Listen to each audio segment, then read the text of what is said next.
So a few weeks ago, I arrived to Chiang Mai to visit my friends Sam and Beck. And one of the first things that I noticed was how everyone knew them. And I'm not talking about the expats here. They moved here to Thailand about a year and a half ago. And through that time, they have built a beautiful community. I want to show you this community. And I want to talk to you about how they were able to build it. And how they were able to integrate with not the expats, but with the locals. I'm going to prove the points that I'm talking about in this video with 3 examples. And for the first example, we're gonna go to Ping's place. So this is Ping's village. Ping belongs to a hill tribe community here in northern Thailand called Lahu. There's lots of cool things about the village. Ping was telling us that there's no aggressive dogs in the village because a lot of the kids that grow up here are very free range, and so yeah, lots of beautiful. Sawadee krab! Abuja! You good? You good? Yes, I'm good. Are you farming? Yes, I got to carry the banana. Come here. Banana You need help? You want to try? When boy. La. Where's it gone? You good? I'm good, yeah. So good to meet you finally. I've heard so many Karam. things about Ping. Hello. Good to meet you. And Leah. Nice to meet you. In Lahu, say Abuja. Abuja. So Sam, Beck, and I met through our shared love for bikepacking. And throughout the years, we were able to go on a few very, very, very cool adventures that I think all 3 of us can acknowledge have been probably some of the best adventures that we've ever been on. This is fucking epic. And so part of the reason of my visiting them in Thailand is because I want to see their life. I want to see their Thailand. Yeah, I mean, I'm getting to know you guys also through, what you're choosing to show us. Yeah. That's true. What you're choosing to show I think our Thailand is so different to what a lot of other people see. I love that though. With the help of people here and locals here, they were able to build these incredible bikepacking routes in the north of Thailand through the mountains. We first found Ping's place when we were building a bikepacking route in northern Thailand called the Lanna Kingdom. And I will show you more about these routes in future videos. But what you need to know here is that they worked closely with their local friends to communicate with the villagers and ethically build a bikepacking route. They made sure that the locals wanted bikepackers to come and that they had the infrastructure to accommodate them. And you can see the impact that it had. These are the 2 new cabins that the Lanna Kingdom helped build, and everyone who's contributed and ridden the route. Welcome to my home. You're going to stay in whatever one you want. It's really well done, actually, to actually get to a place where you are that connected to, I don't know, what a random village, you know what I mean? Absolutely. I mean, it says a lot about them, doesn't it? It does. Yeah. It's great. Do you see why I love them? why I wanted to come here? Of course. Yeah. Proud of you guys. What? For doing this. I mean, it's a really big thing. I am very proud of you. Driving the car up here. Come on. I mean, I don't know, actually being part of the community and helping people here and bettering people's lives, not helping people. We don't better their lives. We provide them the opportunity to better their own. We don't want to be like, oh, come and here's loads of money to build this, and no, that's not what we're about. We're like, we'll share routes and people from all over the world will come to the village, and what you do with that is up to you. Yeah. If you make money off that, awesome. If you just enjoy having people in the village, awesome. Ping's daughter is actually now studying tourism in the university in Chiang Mai, and that is obviously helped with the money that the Lanna Kingdom brings to him. I mean, talk about change making, right?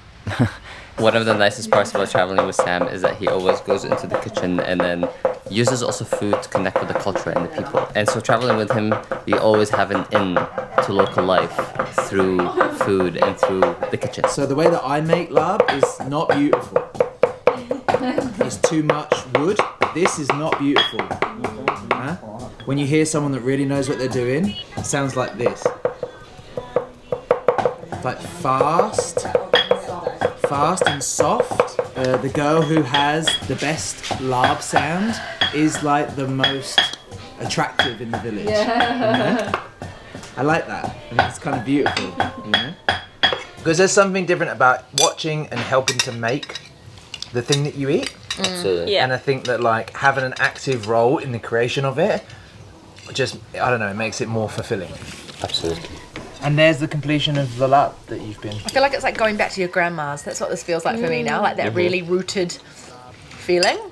If Sam and I ever need a break, we come up here, turn our phones off for 2, 3, 4, 5, 6 days, hike, eat, help, sleep, repeat. So good. Just be part of the community here. Yeah. It feels really right. Okay, so how does one build a community? All the little shop owners, they know us. The noodle shop knows us. Like I love that. I That's love the that people everyone that know knows you, right? Because you've also made an effort here for people to get to know you, to get to know the people, and that is so different, I think, to how a lot of people actually travel and come to these places. Yeah, and it's hard because usually it takes me a little while of kind of introspection out of a place to be able to feel this. But one of the things that I think I'm most proud of me and Beck is how we've integrated. See you later, Jan. Love you, Jan. We really wanted to start first with building a community of Thai people, Thai friends. It's often that you will find Sam behind the counter making coffee at a coffee shop, for example. One of his biggest interests is actually food. He used to be a chef. And pitgeng is basically like a dry red curry with long beans, a beautiful egg on top. Food is at the center of his life. He has the knowledge in food and he has the confidence. And so he used food, he used cuisine to mix in with the locals. Every time we walked into a restaurant or a cafe, Sam and Beck always knew the owners. And what a beautiful way to make friends, because these are places that you frequent. You're going to be seeing these people on a daily basis. So, of course, strike up a conversation. You good? And for the second example, we're gonna go to Uncle Kenny's. As soon as we walked through the door, you can see the warm hospitality and how you're walking into a friend's living room. That's exactly the reaction I always do. Great place, highly recommend. Honestly, a lot of these places that I'm showing you and talking to you about, take it as like a recommendations if you ever come to Chiang Mai. And I'll leave a link below to where you can find them. Where do you go? Just gone into the kitchen to learn to cook something. I'm so used to sitting in restaurants by myself that I literally have my Kindle with me because I know he's gonna go and like do something, talk to someone, cook something. So you get accustomed to it. That's great. And you get lots of extra food. Learning how to make the beef fat fried rice on the menu at Uncle Kenny because it's so good. Sao kilo. Sao kilo. A lot. Yeah, a lot. What that? It's so good. It's the best fried rice I've had. Yeah? So good. Best fried rice ever. You're like, Best fried rice. Tom. Pursuing interests and building a community around that. Where are you confident and how are you going to be able to use these skills to approach people and integrate with them? And Sam is the perfect example of that. And then we knew with these guys, like, they're quite shy. I mean, he speaks brilliant English, but he doesn't think he does. And same with Pooja. And so, like, I think that was the major barrier. And then when we started speaking in Thai to them, even if it's just like, Yeah, you know, the odd, like, hello, how are you? Like, what's going on? How's your day? Have you eaten? That sort of stuff. All of the kind of perceived barriers just crumble down. I was about to say that's really the first step is talking to people in Thai and being like, I'm not just some foreigner on holiday or some foreigner that doesn't try to learn your language. Yeah. We're just saying, You're so cute. you got him the thing.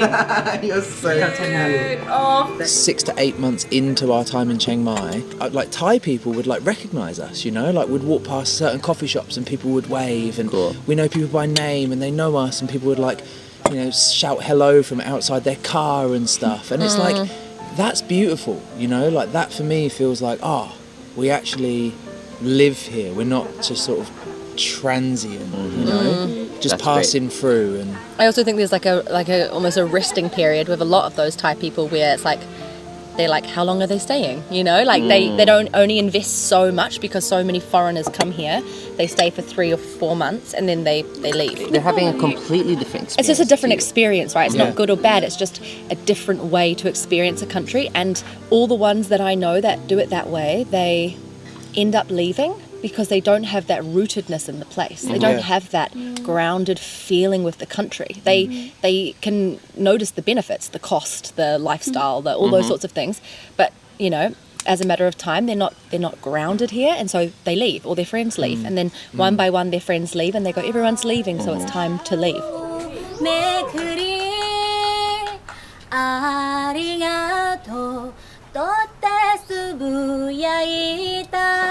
And for the third and final place, we're gonna go to Studio Horjama.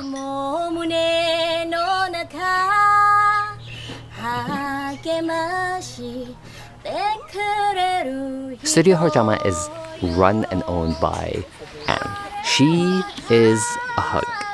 She's just one of the most kind-hearted people that I've met. I think just being in that space, just existing within her surroundings and her orbit, it feels like a hug. I think that's the best way that I can explain it. It feels like a hug. She's like supremely humble. She runs this little place, and to be honest, she doesn't really need to run it. You know, she runs it from like Thursday to Saturday, and it's just her way of like showcasing the food and letting people come and experience stuff that unless they were up in the mountain, they wouldn't get an opportunity to eat.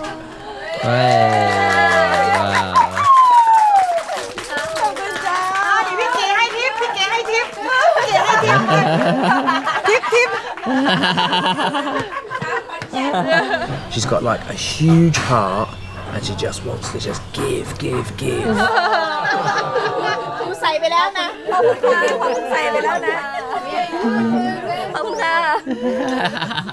Run, Ben, run! We came here for lunch one day. We were sitting out the back and just talking to her. And Sam was saying, oh, I used to be a chef in Italy. And she was like, okay, you come and work for me tomorrow. And Sam was like, no, I'm not looking to work. She's like, no, I've hurt my leg. Be here tomorrow morning. And so I was like, yes. Well, okay, cool. And then she said to me, she said, you can come and you can eat whatever you want when he works. I was like, yep, you're going to work tomorrow. Go on. That's so great. I love that. We became friends after that, and it's now just a beautiful space to come and hang out and eat and share with other people. And when she needs me, she'll call me up frantically and say, Sam, I need your help. And I'll go, okay.